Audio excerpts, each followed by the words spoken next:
Julian Hale stood frozen under the floodlights of the Winter Harbor Festival, while security guards closed in from both sides, and the crowd pressed tighter, phones, raised voices overlapping the air sharp with cold and accusation. He had not planned to stop. He had not planned to touch anyone, to kneel, to get involved. One moment he was cutting through the crowd toward the exit already, regretting coming to a place filled with laughter and children and noise, and the next a small hand had wrapped around his coat, fingers shaking, breath hitching in shallow sobs. The boy could not have been more than 6, cheeks red from the cold eyes, wide with the kind of terror Julian had spent years teaching himself not to look at. Before Julian could step back, before he could call for someone else, a woman screamed. It tore through the music and chatter like glass shattering. "That is my son. Someone has my son." Panic rippled instantly. A guard shouted for space. Another reached for his radio. The woman pushed forward, her face pale and wild hair slipping loose from a rushed ponytail, as she clawed through strangers who barely had time to turn. Julian raised his hands instinctively, the way he had been trained to do in rooms full of powerful men, but this was not a boardroom and rules did not apply. He opened his mouth and nothing came out. The child clung harder. Phones were pointed directly at his face now. Someone yelled, "Call the police." Someone else shouted, "Keep him there." Julian felt his chest tighten, the old pressure blooming behind his ribs, the one he had learned to outwork, outmaneuver, outspend. He did not explain. He could not. Children had always done this to him, stolen his breath, dragged him backward into a past he had sealed shut. The woman reached them and grabbed the boy, pulling him against her so hard he cried out in surprise, his mittened hands slipping free of Julian's coat. She stared at Julian like he was something dangerous, something that had nearly taken everything from her. "He was trying to leave with him," she screamed. "I turned around for 1 second. Just 1 second. Security stepped in closer. "Sir, we need you to stay right where you are." Julian nodded once. He did not argue. The crowd smelled blood. His name had not been said yet, but it would be. Someone always recognized him eventually. A billionaire in the wrong place at the wrong time made a better story than a scared child and a terrified mother. The boy twisted in the woman's arms, crying harder now. His gaze locked on Julian with a desperation that made Julian's throat burn. The woman was shaking. Her arms were wrapped around her son like she could fuse herself to him, like she could rewind time if she held on tightly enough. Julian could hear his own pulse. He thought of the hospital room years ago, the machines, the flat sound that followed. He thought of the promise he had made to never be responsible for another fragile life. "Sir, do you understand why we are detaining you?" a guard asked, voice firm but wary.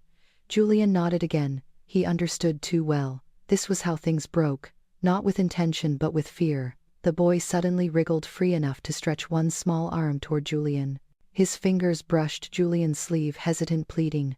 The crowd went quiet in that strange way people do when something unscripted intrudes on their certainty. The boy leaned forward, voice barely louder than the wind cutting between buildings, and pressed his words into Julian's chest like a secret meant only for him.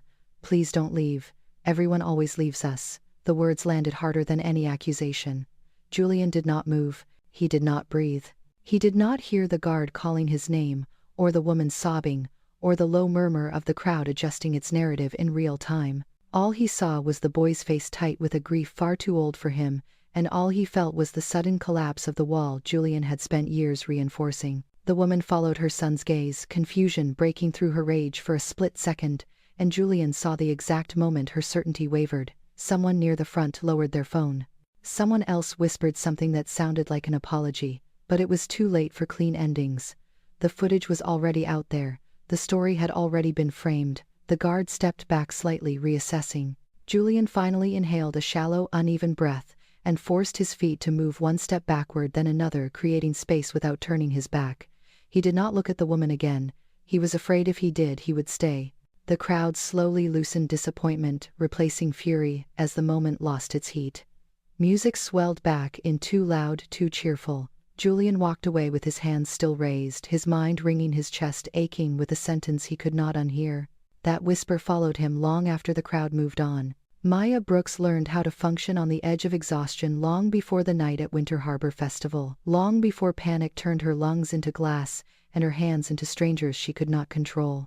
She learned it under fluorescent lights that never dimmed, in hospital corridors that smelled of antiseptic and burnt coffee, where time stretched and collapsed in unpredictable ways. In the emergency room, there was no room for falling apart. People bled, people coded, People waited for answers that never came fast enough.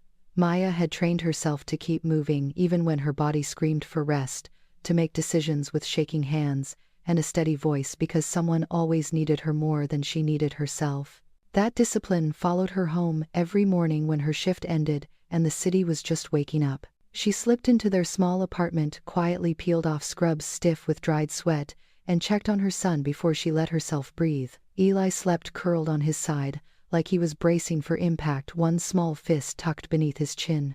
She always watched him for a moment, longer than necessary, memorizing the rise and fall of his chest, the faint crease between his brows, as if vigilance alone could keep the world from touching him. Being a single mother was not something Maya wore like a badge or a wound.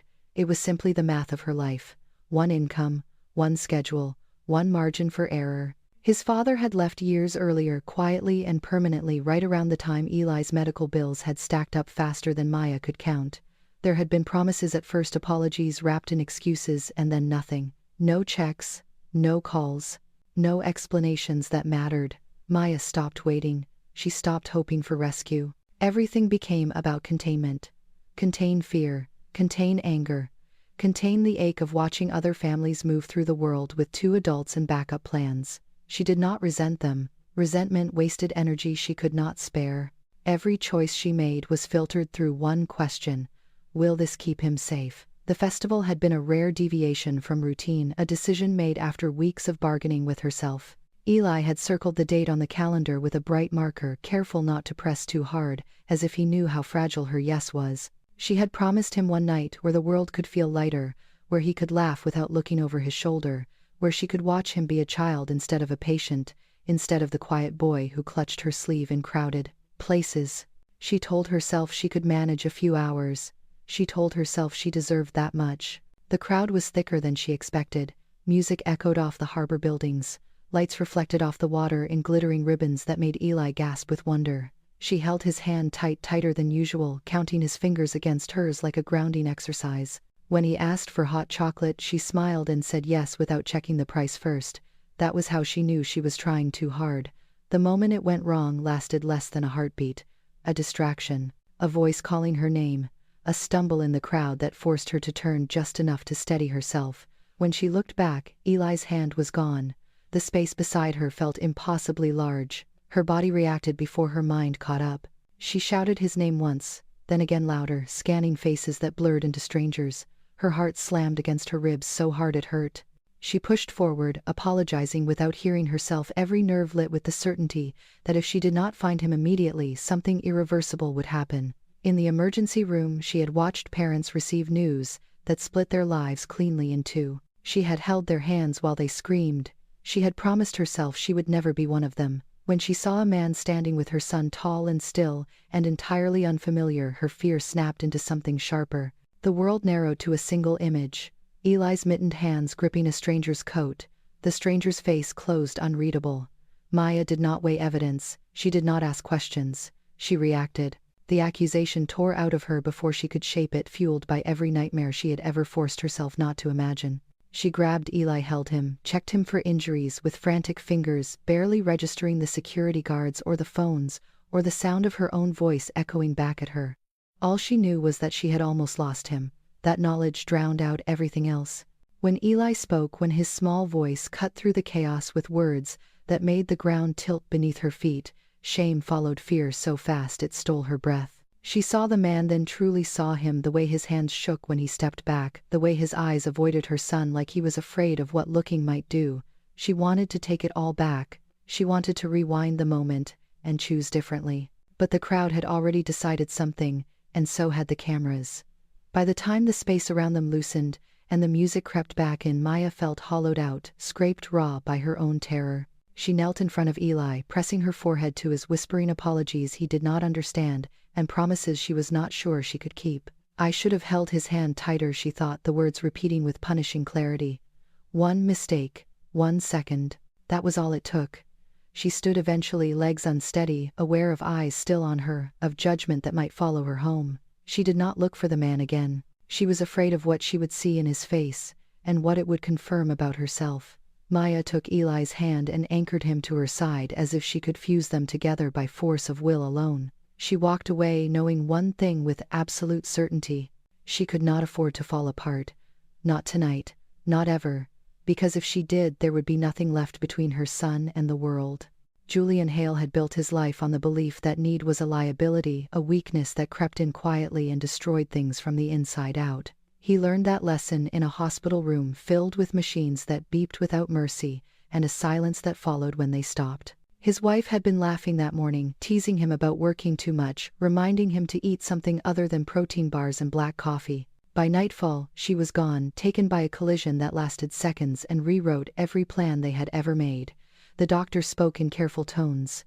Friends offered platitudes they thought might help. Julian listened, nodded, and began the long process of sealing himself shut. He signed papers he never thought he would have to consider, documents that ensured he would never bring a child into a world where he might fail them the way fate had failed him.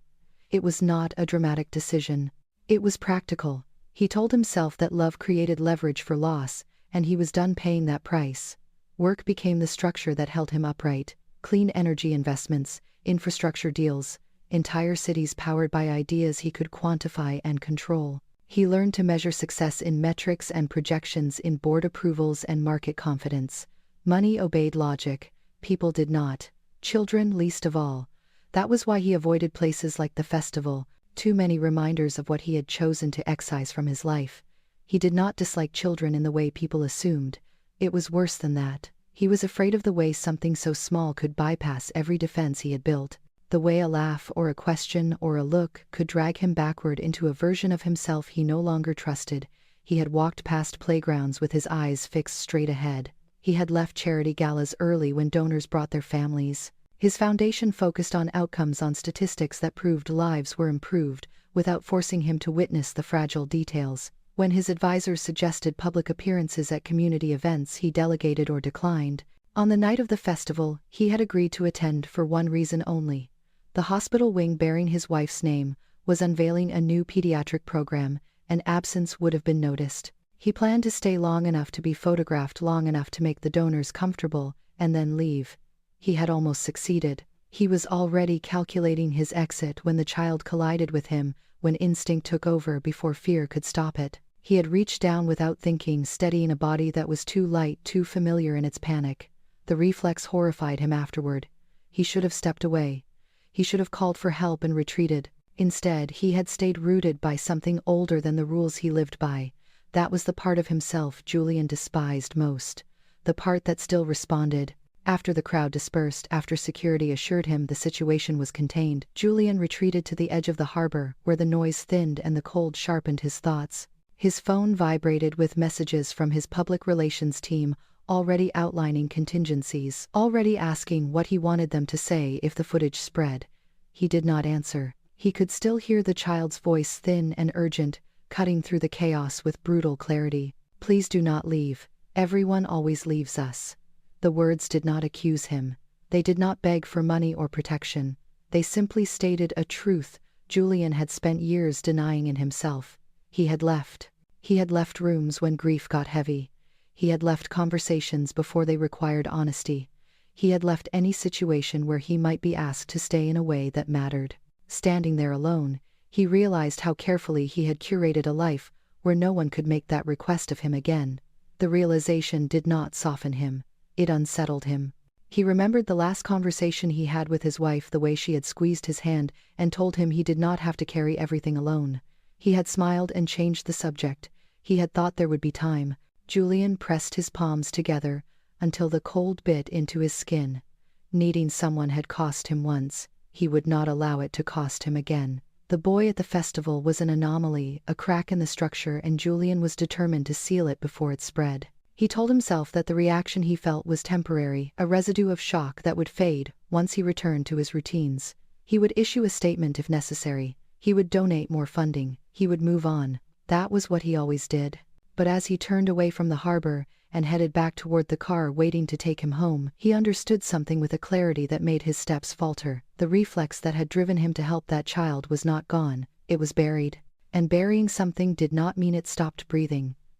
The accusation did not end when Julian walked away from the center of the festival, because accusations like that never did. they followed, they echoed, they multiplied in the quiet spaces where context was stripped away and fear was more compelling than truth. By the time Julian reached the private access road where his driver waited, his phone was vibrating steadily in his pocket, the screen lighting up again and again with messages he did not need to read to understand. Someone had recognized him. Someone had tagged his name. Someone had uploaded a clip framed just tightly enough to make him look like a threat, instead of a man frozen by a moment he did not know how to navigate. Inside the black car, the heater hummed softly, a stark contrast to the noise he had left behind, but the calm only sharpened the sense that something irreversible had already been set in motion. His public relations director called within minutes, her voice controlled but tight the way it only got when the stakes were real. "Julian, there is footage circulating. It is gaining traction. We need to get ahead of this." He stared out the window as the festival lights receded into a smear of color against the dark harbor. He did not respond immediately. Silence had always been his default shield. She continued faster, now outlining options, emphasizing words like misunderstanding and clarification and proactive statement. When he finally spoke, his voice surprised even him with how steady it sounded. "No statement yet." There was a pause on the other end of the line, the brief stunned silence of someone who understood the consequences, but did not agree with them. "Julian, if this escalates, if people start asking questions about your presence there, about the foundation, about children, it could get ugly." He closed his eyes. That was the point. He understood exactly how ugly it could get. The Hale Foundation for Pediatric Recovery was not a side project. It was the public legacy he had built in his wife's name, the one thing he had allowed himself to care about beyond profit margins. The idea that his face might become associated with harm instead of help made something twist in his chest that had nothing to do with reputation and everything to do with grief. When the call ended, Julian leaned back against the seat and let his hands fall limp in his lap.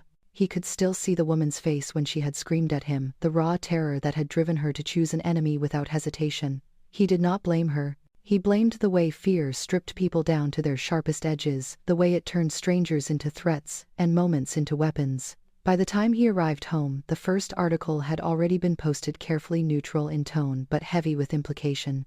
"Billionaire questioned after incident at family festival." Julian did not click it. He did not need to. His legal counsel called next, followed by the foundation's director, each conversation layering pressure on top of pressure, each one pushing him toward the same conclusion. Say something. Correct the narrative. Protect the work. Julian listened and said very little. He understood the logic. He also understood that any explanation would invite scrutiny he was not prepared to endure. Explaining meant revisiting the moment. It meant describing why he had frozen, why he had not spoken, why a child's voice had undone him in a way boardrooms never could. He was not willing to offer that truth to a public that had already decided what it wanted to see. In another part of the city, Maya Brooks sat on the edge of her bed with her phone in her hands, scrolling through the same images with a growing sense of dread. Friends from work had started texting, asking if she was all right, asking what had happened, sending links she could not bring herself to open. She recognized herself in the background of one clip, her face contorted with panic, her arms wrapped around Eli like a shield. The comments below were a blur of certainty and cruelty, strangers dissecting a moment they did not understand, praising her vigilance, condemning the man she had accused, drawing conclusions that made her stomach churn. Eli sat beside her, knees pulled up to his chest, unusually quiet. She kept replaying his words in her head, the way he had spoken with such calm conviction when the world was spinning apart. She wondered what damage she had done by not listening sooner. She wondered if the man had gone home carrying something she had placed there without meaning to. The guilt was heavy, but guilt did not erase fear, and fear was what Maya had learned to prioritize. She told herself that if she had to choose again, she would still protect her son first. That truth did not make the rest of it easier to bear. Back at Julian's house, the lights remained off as he moved through rooms designed for comfort he rarely used. He poured a glass of water and forgot to drink it. He stood in front of the window overlooking the city and considered the cost of silence. He knew that choosing not to speak would be interpreted as arrogance by some, as guilt by others. He knew the board would push for distance if donors grew uneasy. He knew that reputations collapsed faster than companies. And still he said nothing. Because speaking would mean claiming a version of himself he had sworn to leave behind. Because explaining would mean admitting that a child's plea had mattered more than optics. By morning the story had spread. By afternoon, questions were being asked about whether someone with Julian Hale's profile should be involved in initiatives centered on children at all. The accusation had grown beyond the woman's scream, beyond the guards, beyond the festival. It had become a shadow stretching across everything he had built. Julian sat through emergency meetings without interrupting, absorbing the implications, watching people adjust their strategies around him. He accepted responsibility where it was necessary. He refused to defend himself where it felt false. When the day finally ended, he returned to the harbor alone, and stood where the incident had begun, the cold cutting through his coat, the space empty now of crowds and music. He thought about the boy's words again, about how quickly everyone left when things became complicated. He understood then the true price of his choice. Silence protected him from exposure, but it also cost him control of the story. The accusation might not destroy him outright, but it would erode something far more fragile: trust. The truth arrived quietly, the way it often did, long after it could undo the damage it was meant to prevent. It arrived in a small voice that did not understand timing or headlines, or how quickly a story hardened once the world decided what it wanted to believe. Eli sat at the kitchen table the morning after the festival, his feet swinging above the floor, staring at the steam curling from a mug of cocoa he had barely touched. Maya watched him from the sink, her hands submerged in water she had forgotten to turn off, the sound of it rushing past her ears like white noise meant to drown out everything she did not want to hear. She had not slept. Every time she closed her eyes, she saw the moment she lost his hand, the way her fear had found a target and clung to it with ferocity. Eli broke the silence first. "Mommy," he said softly, "I tried to tell you there." His voice was not accusing. It was careful, as if he were afraid of adding weight to something already fragile. Maya turned, gripping the edge of the counter to steady herself. "Tell me what, baby," she said, her tone gentle, despite the ache tightening in her chest. He took a breath, the way she had taught him to do when he was overwhelmed. "He did not take me anywhere. He helped me when I got scared. He stayed with me so you could find me." The words settled between them, heavy and undeniable. Maya felt something inside her collapse. She sank into the chair across from him, her knees weak, the guilt she had been holding at bay finally crashing through her defenses. She reached for his hands, warm and small and solid, proof that he was here, that he was safe. "I know," she whispered, her throat tight. "I know." She did not know how to explain the rest, how to tell her son that sometimes adults made decisions driven by fear instead of truth. How to admit that she had let her terror rewrite reality in front of everyone. Eli nodded, like he understood more than she wanted him to. He always did.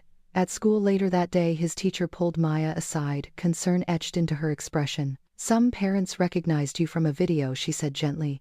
They were talking. Maya forced a smile, and thanked her, the familiar instinct to minimize kicking in, even as shame burned under her skin. By lunchtime, the whispers had spread. By afternoon, someone had asked if Eli was all right, in a tone that suggested they already knew the answer.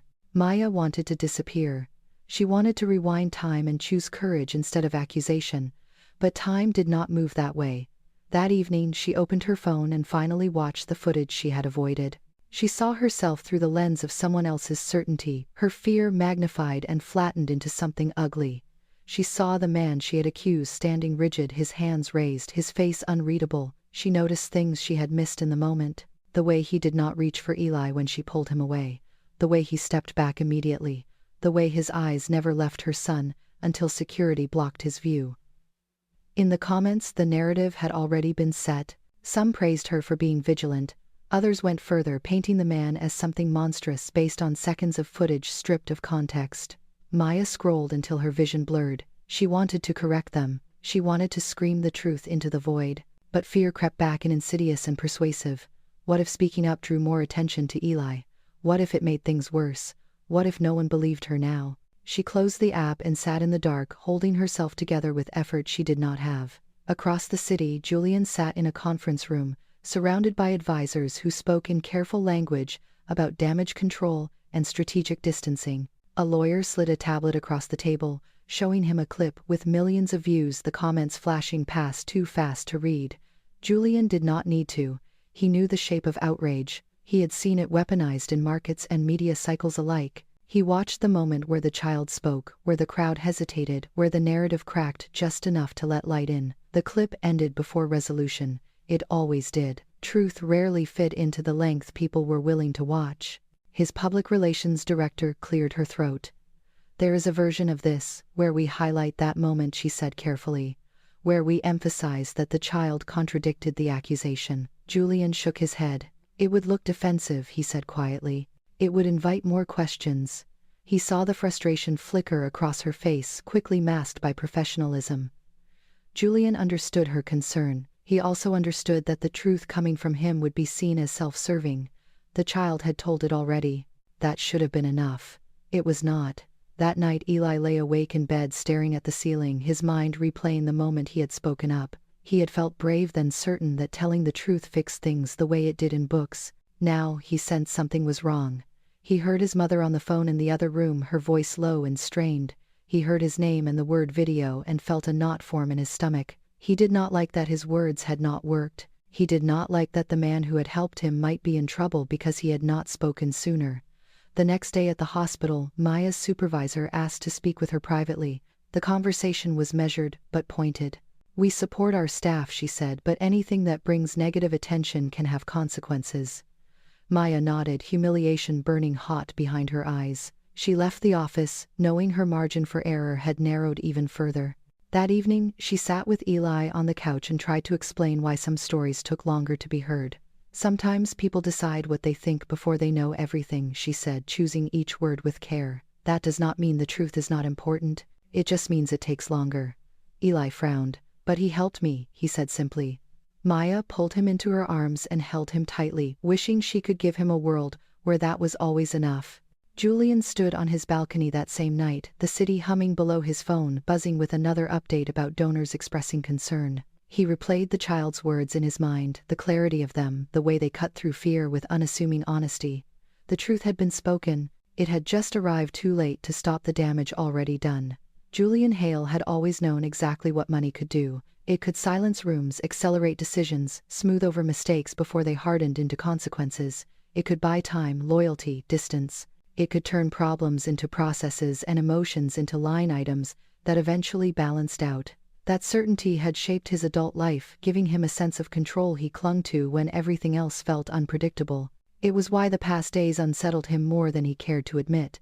Every instinct told him to fix what had broken at the festival the way he fixed everything else, quietly, efficiently, with resources no one else had access to. The first step came naturally. He asked his legal team to set up a private meeting with Maya Brooks, no press, no intermediaries who would twist intentions into narratives. When his assistant returned with confirmation that she had reluctantly agreed, Julian felt an unfamiliar tightening in his chest that had nothing to do with risk management. They met in a small conference room at the hospital, where Maya worked neutral ground, chosen deliberately. Julian arrived early as he always did, standing near the window and watching staff move through corridors with practiced urgency. He recognized the look in their faces, focus edged with fatigue. Purpose, sharpened by the knowledge that mistakes carried real consequences. When Maya entered still in scrubs, her hair pulled back with more care than ease, Julian turned and saw the hesitation flash across her face before she schooled it into something guarded and polite. She did not sit until he gestured toward the chair. "Thank you for meeting with me," he said, keeping his voice low. "I know this is uncomfortable." She crossed her arms, not defensively but protectively, as if bracing herself. "I do not have much time," she replied. He nodded. "I will be brief." He paused, choosing his words with the same care he used in negotiations that involved billions of dollars. "What happened at the festival has had consequences for both of us. I wanted to make sure you and your son are taken care of." Maya's jaw tightened. "Taken care of, how?" she asked. Julian reached into his jacket and placed a folder on the table between them. Inside were neatly printed documents outlining a trust fund for Eli legal assistance if she needed it, and a discretionary donation to cover any expenses that arose from the attention the incident had drawn. He spoke steadily, explaining terms, emphasizing that there were no conditions attached. "This is not about publicity," he said. "It is about making sure your fear does not cost you more than it already has." Maya stared at the folder without opening it. For a moment, Julian thought she might cry, and he prepared himself for that, in the way he always did, by distancing, by reminding himself that emotion did not alter outcomes. Instead, she laughed softly, a sound stripped of humor. "You think this fixes it," she said. He hesitated. "It mitigates risk," he answered honestly. Her eyes lifted to his, then sharp and clear. "Do you know what it felt like?" she asked quietly. "To think I had lost him. To see him holding on to someone I did not know, and feel my entire world tilt. Julian swallowed. I can imagine, he said, though he knew imagination fell short. Maya shook her head. No, you cannot, and that is fine. But do not turn my fear into your charity. The words landed with unexpected force. Julian felt something in his carefully constructed response fracture. This is not charity, he said reflexively. It is support. For what, she asked. For being terrified, for being wrong, for saying something that almost ruined you. Julian had no answer prepared for that. He realized then that every solution he had offered was designed to erase the discomfort of the moment, not to honor it. He lowered his hand from the folder. I am not trying to buy your silence, he said. I know, she replied. That is what makes it worse. She finally opened the folder, flipped through the pages, without really reading them, then closed it and slid it back toward him. I do not want this, she said. I do not want to owe you anything. My son does not need to grow up thinking help only comes with strings. Julian felt heat creep up his neck, an emotion he rarely experienced in professional settings. This is not about owing me, he said more sharply than intended. Then what is it about? She asked. He opened his mouth and closed it again.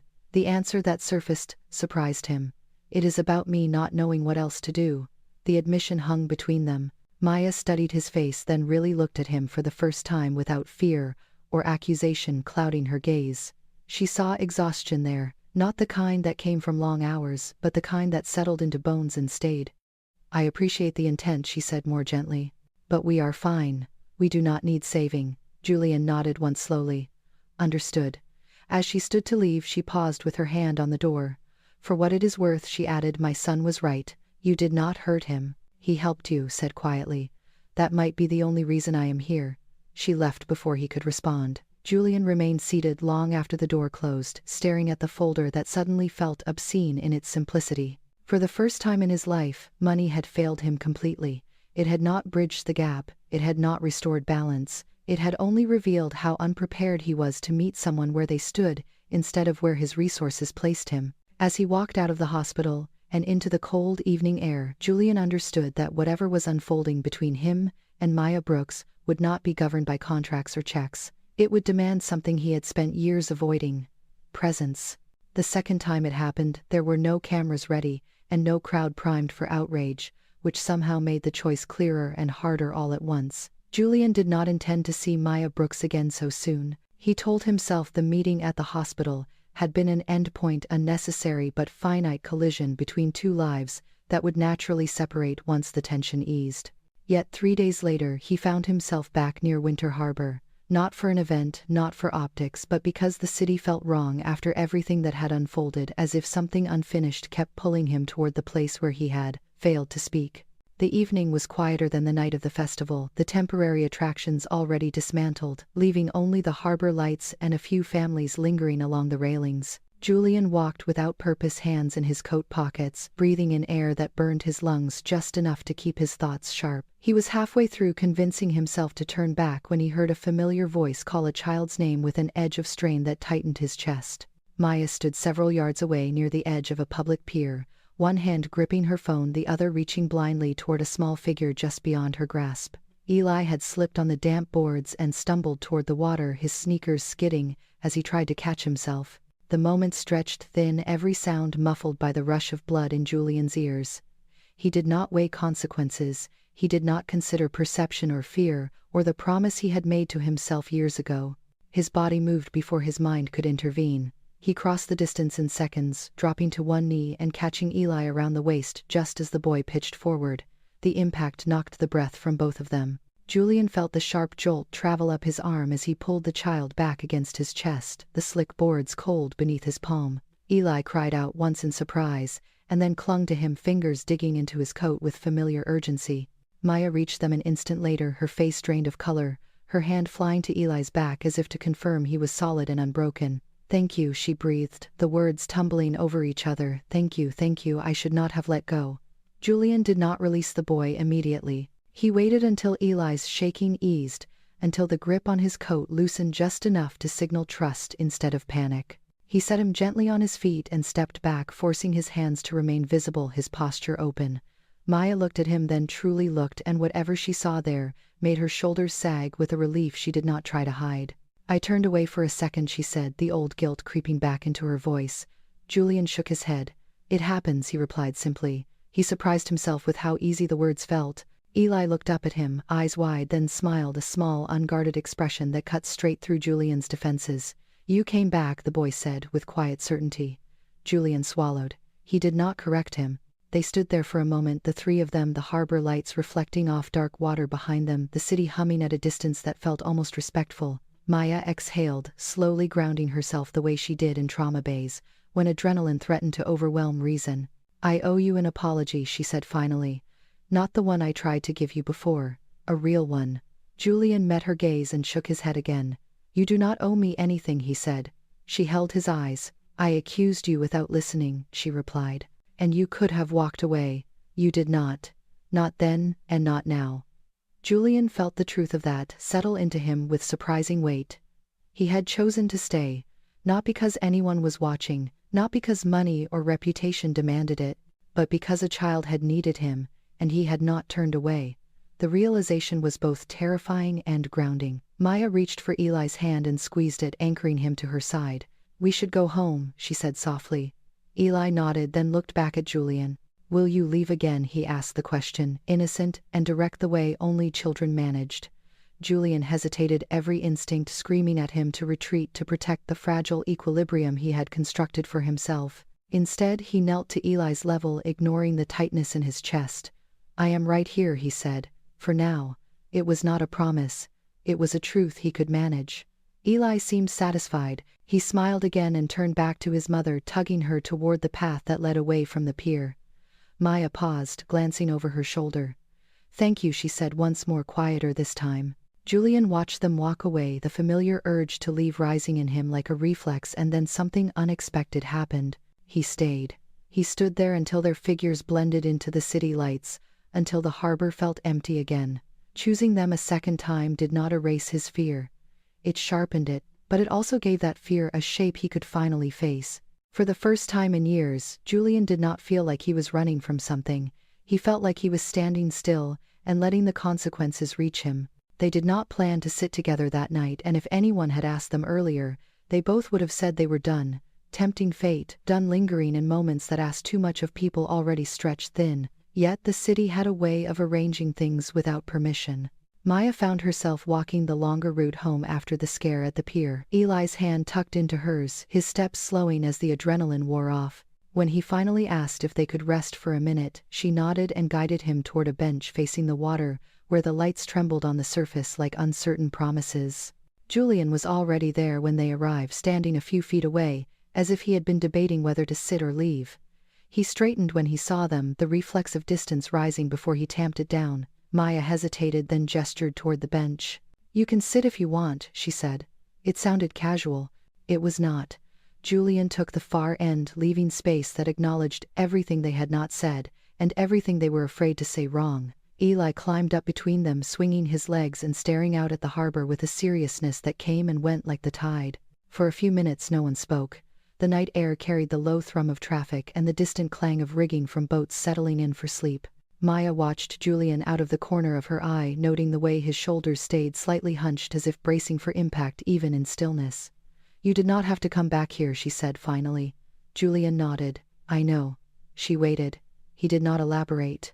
That was his way. He chose words like he chose investments sparingly, and with an eye toward what they exposed. Eli broke the quiet first. I like it when people stay, he announced matter-of-factly. Maya winced inwardly but did not shush him. Julian smiled faintly, the expression tentative, as if it might vanish if examined too closely. Me too, he said. The admission surprised him. It hung in the air longer than he expected. Maya studied his profile, the sharp lines softened by fatigue, the distant look that suggested a mind always working to stay ahead of pain. She recognized it. She lived with a version of it every day. Sometimes staying feels harder than leaving, she said. Julian turned to her, then really turned, his gaze searching without pressing. Sometimes leaving feels safer, he replied. Eli leaned back against the bench between them, satisfied with their answers, already drifting toward sleep. Maya adjusted his jacket around his shoulders, the movement automatic and tender. Julian watched her do it, watched the way her attention never fully left her son even when she spoke. It stirred something uncomfortable and aching in him. "You are very good at that," he said quietly. At what she asked. "Being present." Maya snorted softly. "You are seeing me on a good night." He did not argue. He had seen enough to know the effort it required. They sat like that as the night deepened, sharing small pieces of themselves without naming them as such. Maya spoke about the emergency room, about how time fractured under pressure, about the strange intimacy of holding a stranger's hand while their world ended. Julian listened without interrupting his silence, attentive, rather than absent. He spoke about his work in broad strokes, about systems and sustainability, careful not to wander into the territory that still hurt. When the conversation drifted toward family, he stiffened, then surprised himself by staying engaged. "I was married," he said. The past tense felt heavy and necessary. Maya nodded without prompting him to continue. That restraint loosened something in him. "She died suddenly," he added. "An accident." The words tasted old and sharp. Maya felt the familiar pull of empathy and resisted the urge to reach for him physically. Instead, she offered space. "I am sorry," she said simply. Julian inclined his head. "Thank you." Eli stirred, then murmured something unintelligible, his head lolling against Maya's shoulder. She shifted to support him, and Julian moved without thinking, sliding closer to help cradle the weight so she could adjust. Their hands brushed briefly skin to skin, a jolt that traveled farther than either expected. They both froze, then pulled back at the same time, the moment suspended between them like a held breath. "If I let myself want this," Maya thought, "I might destroy it." The thought came unbidden, edged with fear. She knew the pattern too well. The wanting, the hoping, the aftermath when hope proved heavier than disappointment. Julian felt it too, the dangerous pull of connection, the instinct to retreat, flaring hot. He forced himself to stay still, to let the moment pass without fleeing. Eli settled again, asleep now, his breathing slow and even. Maya exhaled. "I should get him home," she said softly. Julian nodded, though a part of him protested. "Of course." He stood first, giving her room, watching as she lifted Eli with practiced ease. "Thank you for earlier," she said again. "For not walking away." Julian met her eyes. "Thank you for letting me stay," he replied. It felt like a line he would remember. They walked together, part of the way, silence companionable rather than strained, until the path split toward Maya's street. She stopped there. "This is us," she said. Julian nodded. He did not offer to walk her farther. He did not ask for her number. He did not make promises he was not ready to keep. Instead, he said, "I am glad he is okay." "So am I," she replied. She hesitated, then added, "I am glad you were there." The words mattered more than she let on. Julian watched them go until they disappeared into the dark, the bench behind him empty now, but not forgotten. He sat back down after they left the night, closing in gently, and let himself acknowledge the ache of all the things left unsaid. Julian did not expect to see Maya again so soon, and he certainly did not expect it to happen on a night that felt as though it had been carved open just for them. The invitation came quietly, not through assistants or carefully worded messages, but through a short text sent from an unfamiliar number that made his chest tighten the moment he read it. "Eli keeps asking if you are okay. We are at the harbor. No pressure." He stared at the screen for a long time before responding. Every part of him that prized control warned him that this was a mistake, that he was stepping into emotional territory he had spent years avoiding with near religious discipline. And yet he was already putting on his coat before he typed back, "I am on my way." When he arrived, the night was colder than before, the kind of cold that stripped away distractions and left only what mattered. Maya stood near the railing with Eli bundled beside her, pointing out reflections on the water, like they were secrets meant only for them. Julian stopped a few steps away, suddenly uncertain, until Eli spotted him and waved with unrestrained enthusiasm. "You came," the boy said simply, as if that fact alone confirmed something important. Julian nodded. "I said I would be here." He had not said that exactly, but the spirit of it felt true. They walked together for a while, the rhythm, easy conversation light enough to avoid breaking anything fragile. Eventually, Eli grew quiet, his energy spent, and Maya guided him to sit on a low stone ledge, where he leaned against her side, eyelids fluttering. Julian watched them with an intensity he did not try to hide. It was not longing exactly. It was recognition. He recognized the weight of responsibility in the way Maya held herself, the constant readiness to protect, to adapt, to endure. When Eli finally fell asleep, his head resting against Maya's shoulder, she looked up at Julian and smiled faintly. He trusts you, she said. The statement carried more weight than a compliment. Julian felt it land somewhere deep and unguarded. I do not know why, he replied honestly.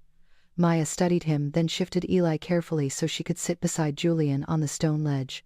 The closeness was deliberate, an invitation she might regret later but needed now. For a moment they sat in silence, the city murmuring around them, the water dark and endless. You look tired, she said softly. Julian let out a breath that was almost a laugh. I am always tired. She nodded like she understood that kind of fatigue intimately. You know, she began, and then stopped, choosing her words with care. I have been thinking about that night, about what I did, about what you did not do. Julian stiffened slightly. I am not here for an apology, he said. I know, she replied. That is not why I asked you to come.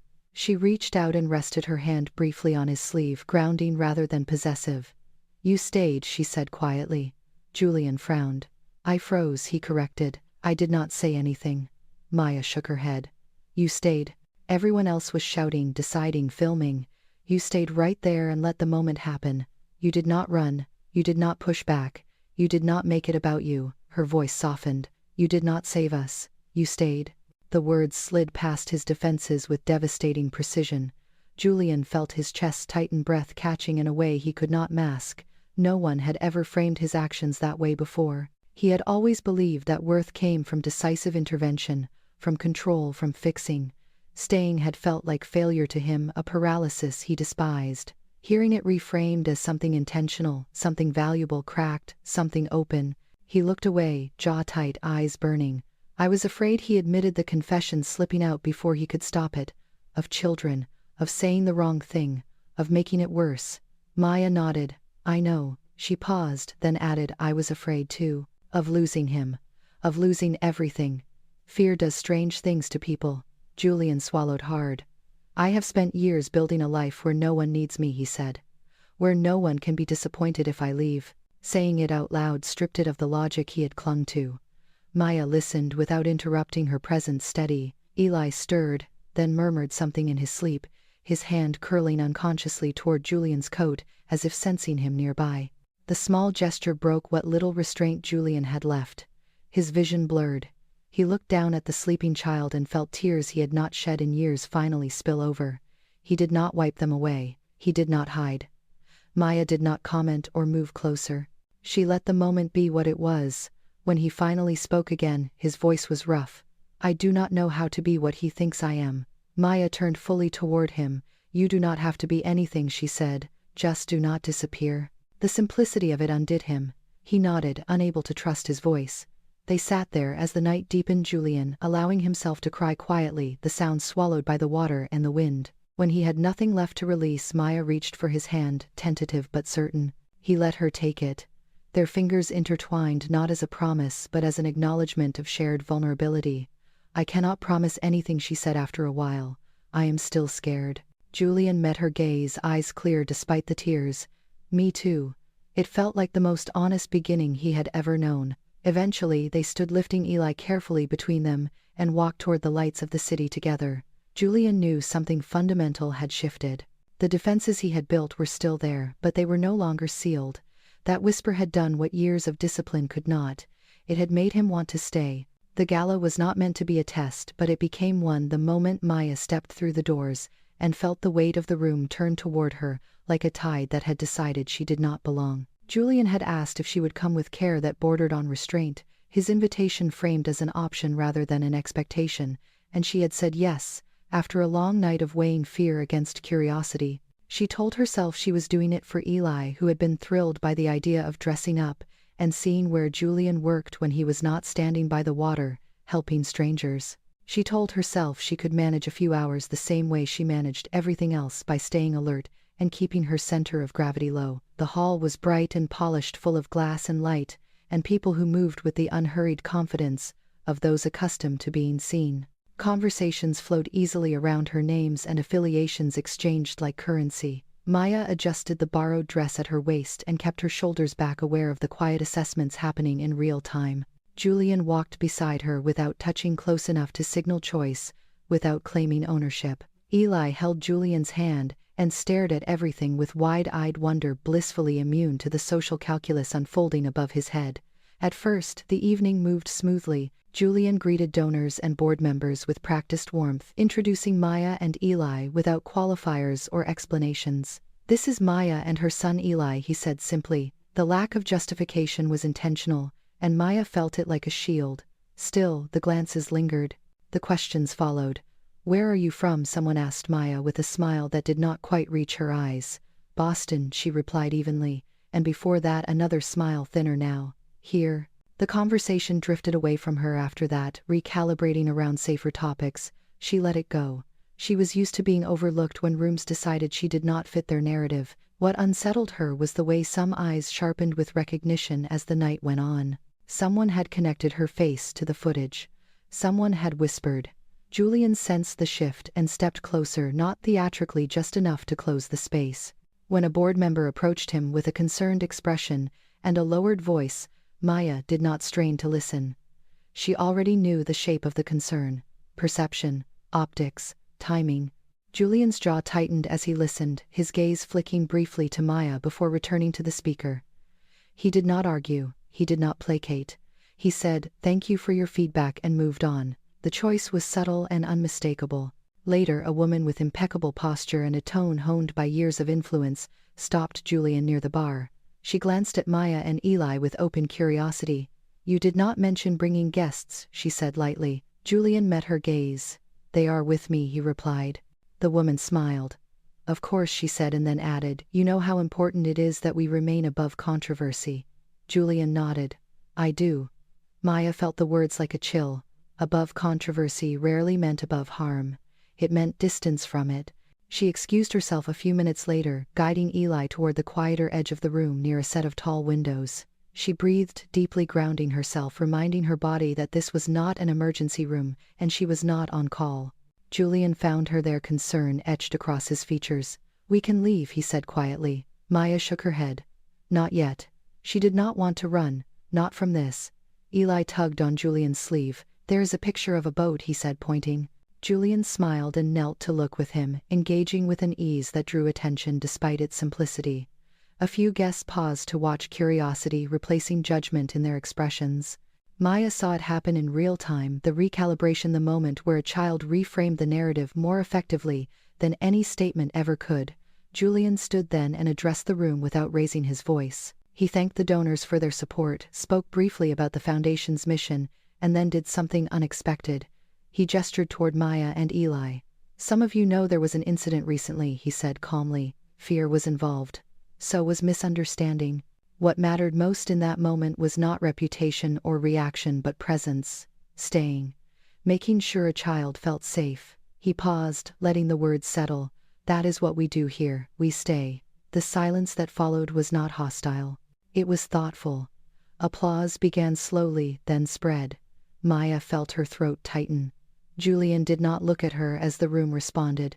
He did not seek validation. He simply stood there, having made a choice that could not be walked back. When the evening ended, they left together without ceremony, the city air cool against flushed skin.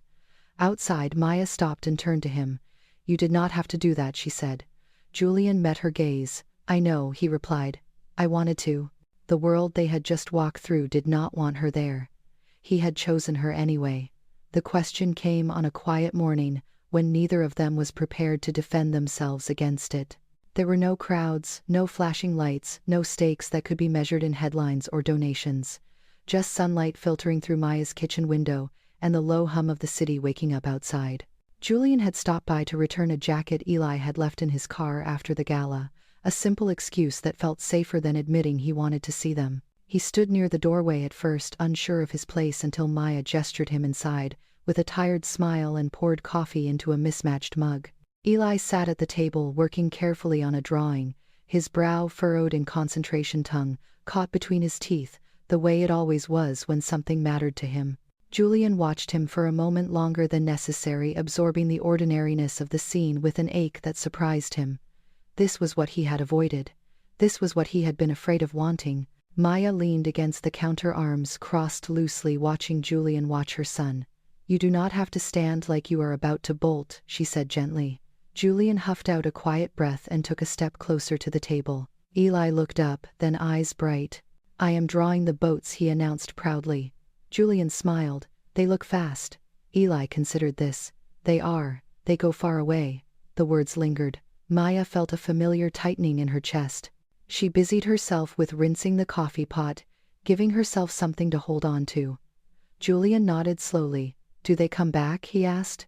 Eli shrugged. Some do, some do not. He added this last part, without drama, stating it like a fact learned too early. The silence that followed was thick. Maya turned, sensing the shift. Eli set his crayon down and looked directly at Julian, his gaze steady in a way that made adults uncomfortable. Are you going to leave too? He asked. The question was simple. It was devastating. Julian felt it hit him with physical force, a pressure behind his sternum that made breathing feel like work. He had rehearsed responses to investors, to boards, to critics, but nothing had prepared him for this. Maya froze, her instinct to protect flaring. Eli, she began. Julian raised a hand slightly, not to stop her but to ask for space. It is okay, he said quietly. He knelt so his eyes were level with Eli's, the way he had instinctively done at the harbor, at the pier, every time the boy's world tilted. I do not know how to answer that, he admitted. The honesty felt dangerous and necessary all at once. Eli frowned. Why not? Because leaving is something I am very good at, Julian replied, and staying is something I am still learning. Maya's breath caught. Eli considered this carefully, weighing it against his own small history. My dad left, he said softly. Julian nodded. I know. That does not mean everyone will. Eli's gaze flicked to his mother, then back. But people say they stay, and then they go anyway.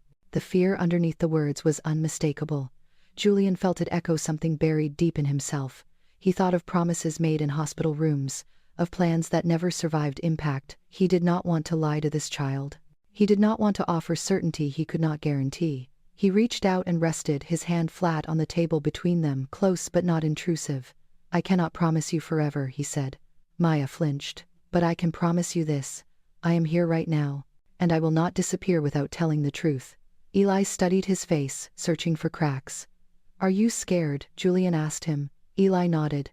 Julian swallowed. Me too. The admission shifted something. Eli exhaled, shoulders relaxing just a fraction. Okay, he said. Then he picked up his crayon again, as if the matter were settled for the moment. Maya turned away, pressing her palm to the counter, blinking back the rush of emotion she refused to let spill over in front of her son. When she turned back, Julian was standing, his expression unreadable. I am sorry, he said quietly, for not having a better answer. Maya shook her head. That was the best answer, she replied. It was the truth. The rest of the morning passed in a careful rhythm. Julian stayed for breakfast.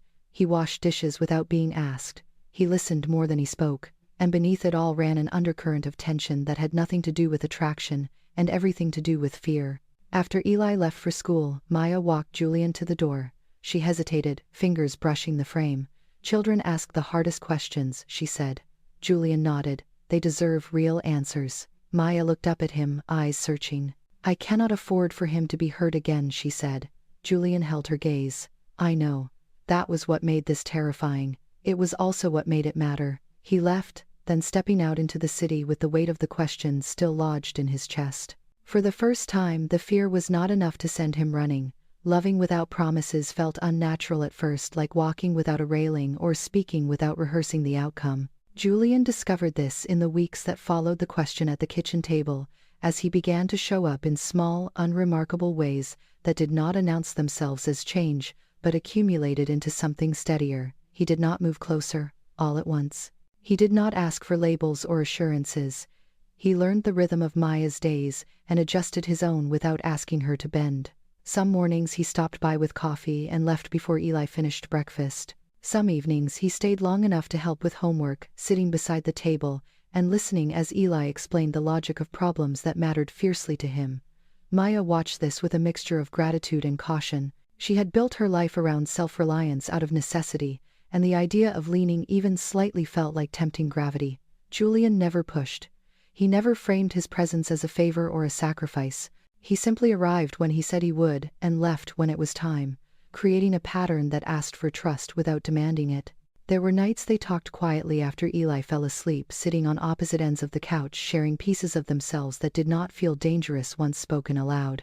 Julian spoke about the way grief had taught him to equate attachment with loss, about the discipline it took to keep moving when stopping meant feeling everything at once. Maya spoke about exhaustion that lived in her bones, about the fear of making one wrong choice, and watching everything unravel. They did not rush toward romance. When their hands brushed, they let the contact linger without claiming it. When they kissed for the first time, it was unhurried and tentative, an exploration rather than a declaration. Maya pulled back, first breath unsteady, and Julian let her, the restraint costing him more than he expected. "This is new for me," she admitted. "For both of us," he replied. They learned each other through repetition rather than intensity. Julian learned that Maya needed quiet more than grand gestures, that consistency mattered more than surprises. Maya learned that Julian's silences were not absence but processing, that he needed time to choose staying each day instead of assuming it.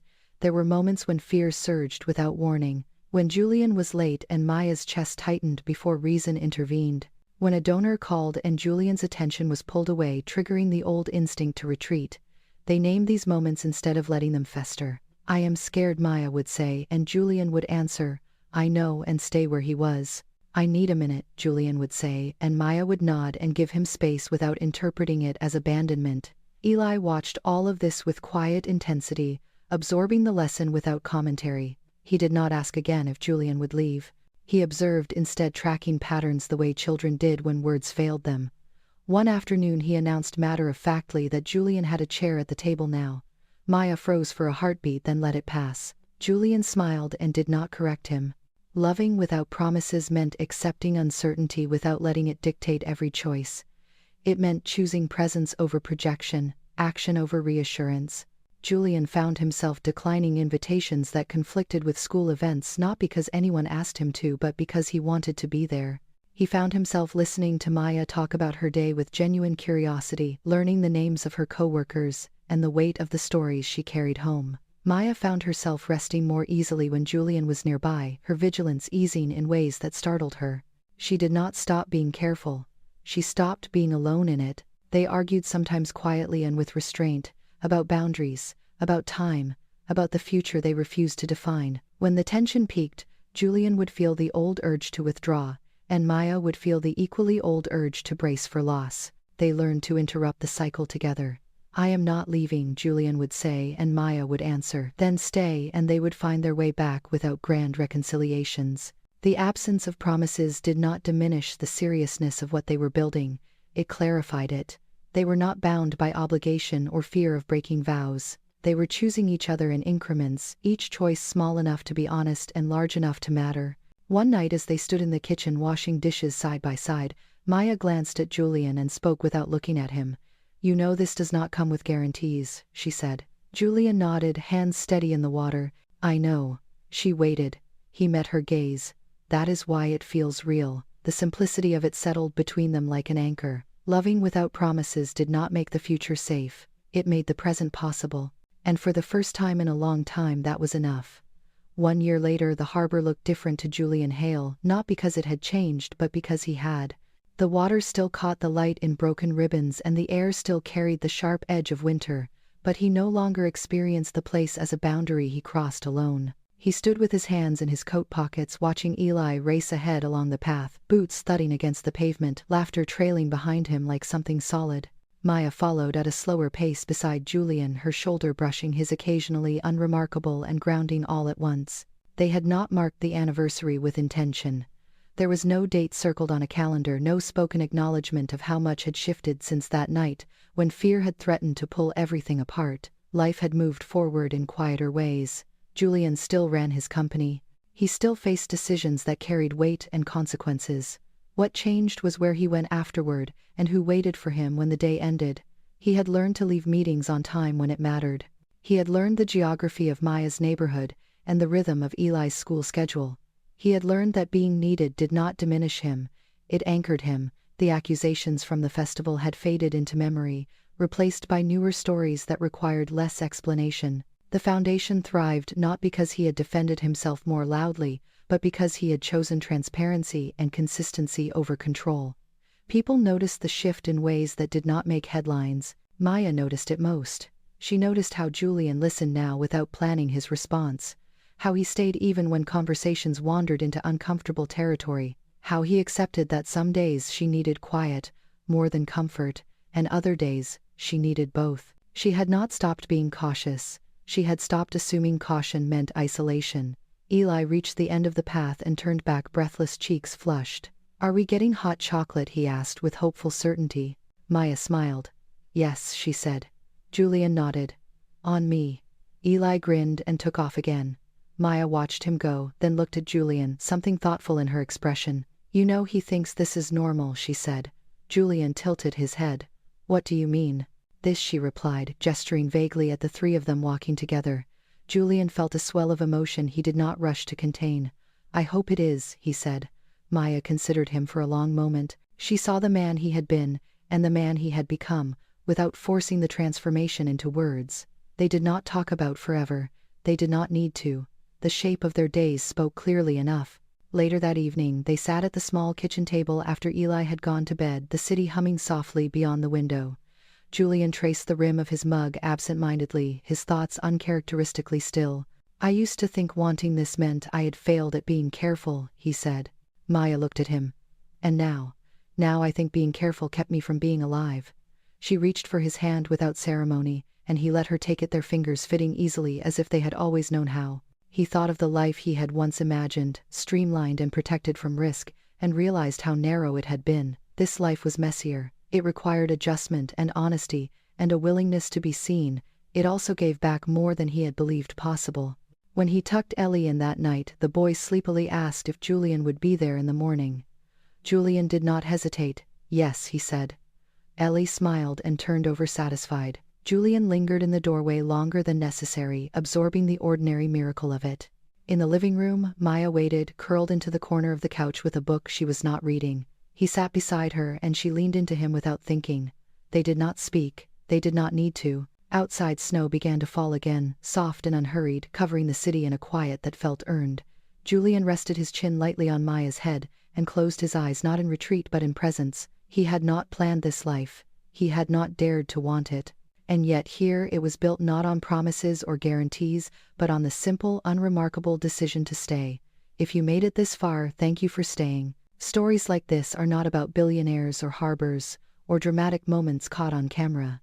They are about something quieter and much harder to name.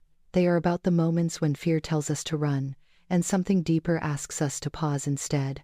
About the courage it takes to stay when leaving would be easier and safer and far less painful. If this story touched you, it is probably because you have been there too, in one way or another. Maybe you have been the parent holding a child too tightly, because the world feels unpredictable. Maybe you have been the person who learned to survive by not needing anyone, and then wondered why survival felt so empty. Or maybe you are somewhere in between, trying to balance love and fear without a map that tells you which one wins. If you saw yourself in Julian, in Maya, or even in Eli, you are not alone. These stories are told because there are more people living quiet versions of them than we ever realize. If you believe that love does not always arrive with grand promises, but sometimes with small choices repeated every day, let us know. Tap like if you think staying matters more than fixing. Share this story with someone who might need to hear that being present is already enough. And, if you are comfortable, tell us in the comments where you are watching from. Stories travel farther when we know who they are reaching. If you have ever been afraid to let someone need you, or afraid to need someone yourself, say hello below. This channel is built for people who understand that healing is not loud, and love is not rushed. If you want more stories like this, stories about ordinary courage, quiet romance, and families built not by blood but by choice, subscribe and stay with us. New stories are coming, each one exploring a different moment, where a single decision changes everything. And before you go, here is a simple question to think about. If someone asked you to stay, not forever, not with guarantees, just right now, would you know how to answer?